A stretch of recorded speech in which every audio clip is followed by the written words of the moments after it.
Okay, we are group one, and this is our presentation on grounded theory. It was done by myself, Hadia, Rachel Mendez, and Madison Johnson.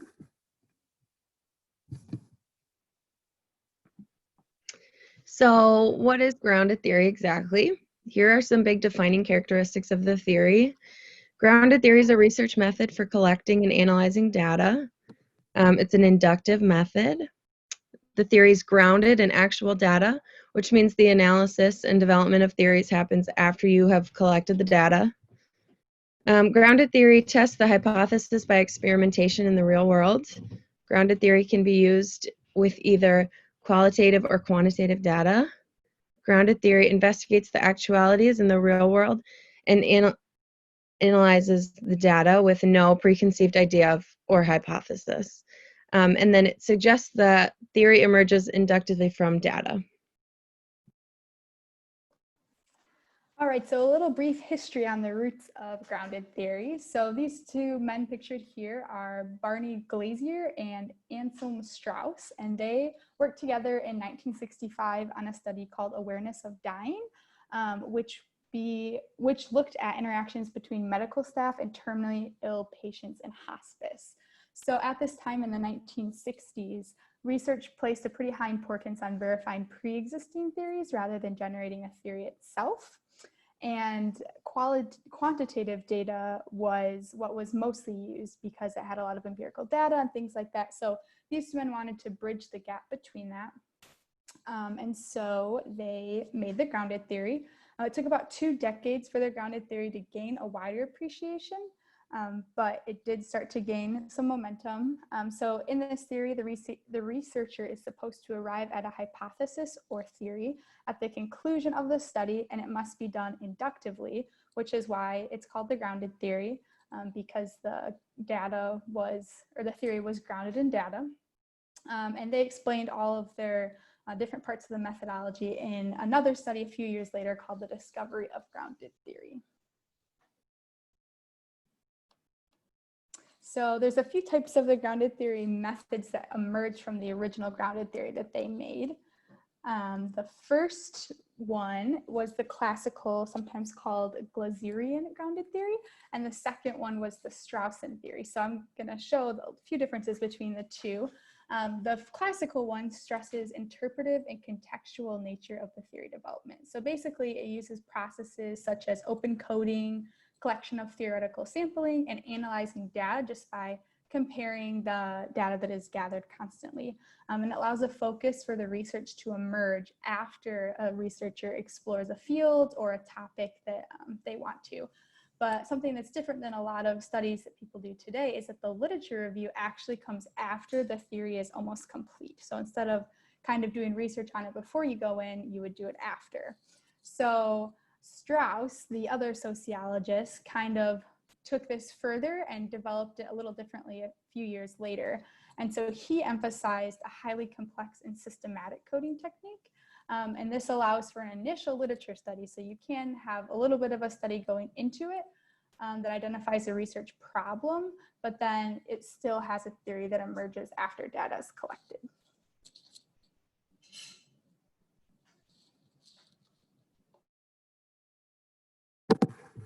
So another type of grounded theory is constructivist grounded theory, which is a contemporary model that was developed by sociologist Kathy Sharmas.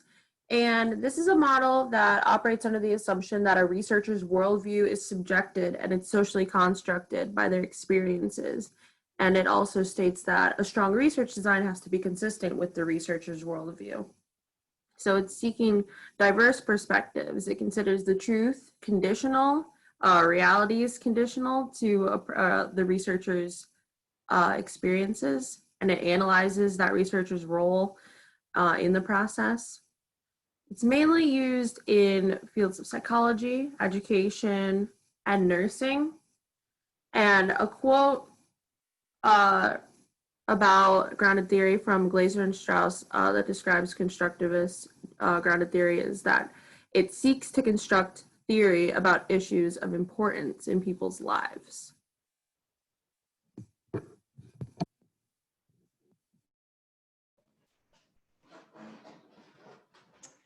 So the feminist approach to the grounded theory is another one that was developed later than the classical one was. And initially was developed for nurses in light of biases against women in research. So there was a pretty big lack of women's voices being heard within the research community at large. So that's why this emerged, and it uses all of the methodologies that we talked about previously, and it's said to be consistent with postmodern feminist epistemology, and often is seen as a perspective rather than just a research method that can then be applied to traditional disciplinary methods.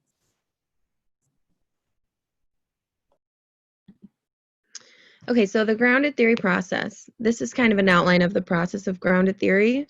First, the area of interest is identified, avoiding preconceived theories and focusing on data only. Analytical procedures and sampling strategies are then used. Data collection methods are often in-depth interviews using open-ended questions. Group similar codes to create subcategories, and then within these subcategories, identify categories. Use selective coding and develop a theory. Questions can be adjusted as the theory emerges. Observational methods and focus groups may also be used. Data collection may be qualitative or quantitative or a combination of both. And then also these steps don't need to be taken sequentially. You may need to go back and forth amongst several steps.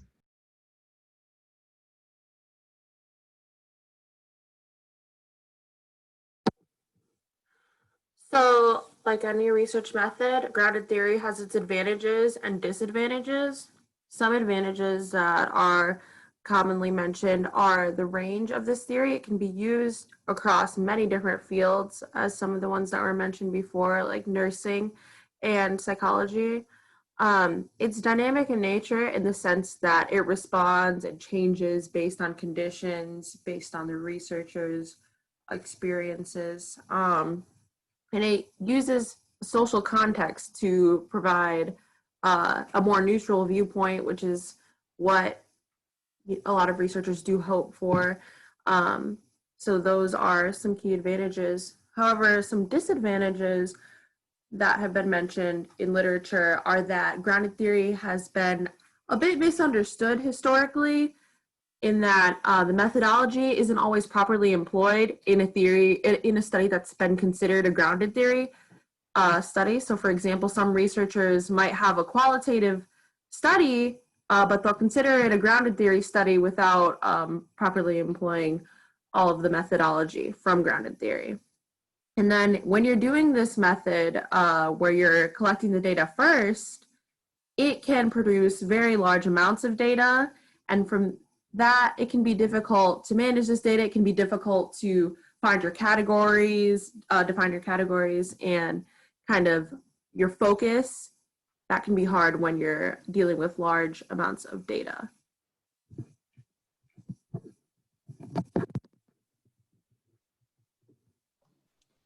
So we wanted to kind of show you guys what this looks like in real life. And so we actually sent out this study to you guys to read over the weekend, but it's called How Social Welfare and Health Professionals Understand Race, Racism, and Whiteness. So it's a social justice approach to the grounded theory. And I believe it was done recently in 2019. So the goal of this study, you probably will know a lot more if you read it, but overall it was to investigate how social welfare and health professionals conceptualize terms commonly used in their practice. So oftentimes concepts such as race, racism, and whiteness are misunderstood in a lot of different people, whether it be the patients or the practitioners or even researchers have a different understanding of what those mean to them. But in order to advocate within the institutions and system that treat traditionally marginalized people in society, in order for that to be fair for them, we need to have a common understanding of it. So that's what the researchers were going for when they did this study. And so they aim to understand that shared meaning that's historically shared, politically, legally, socially, and economically. So in order to do that the best way that they could, they chose to do the grounded theory, specifically the constructivist theory that was talked about earlier. So this approach supports a social justice inquiry, which the researchers say is intentional and critical view of concepts like outcomes, or like inequalities, power balances, and things of that nature, and their influence on achieving just outcomes. So the grounded theory does this by, first of all, rejecting claims of objectivity. So through interviews, which is the means that they gathered data, they were able to see the subjective answers of whoever they were interviewing, so whether it be the patients or the people working in the field. And then it considered both the researcher's perspective and the participants. So you're seeing both sides and their generalizations that come with that. You're also having sensitizing concepts such as power, privilege, equity, and oppression. So they didn't start with the words race, racism, and whiteness. Those actually emerged later on. So they were able to get what each person was feeling. And then finally recognizing variation and difference, because each person, as I said, is going to have a different background and meaning to those words. So in using this methodology of the grounded theory, they were able to take the data, which was the responses from the interviews, and then identify the core categories, which they said was race, racism, and whiteness. And they also had some subcategories in the study, which were self-defined skin color, prejudgments and discrimination, privilege and power, and then conceptual conflation and unfamiliarity.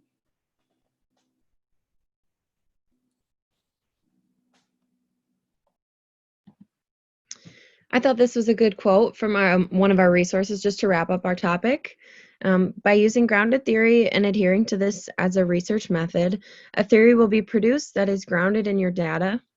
It is a research method which uses strict procedures for data analysis and will enable you to research for and conceptualize the hidden social and collective patterns and constructions in your area of interest.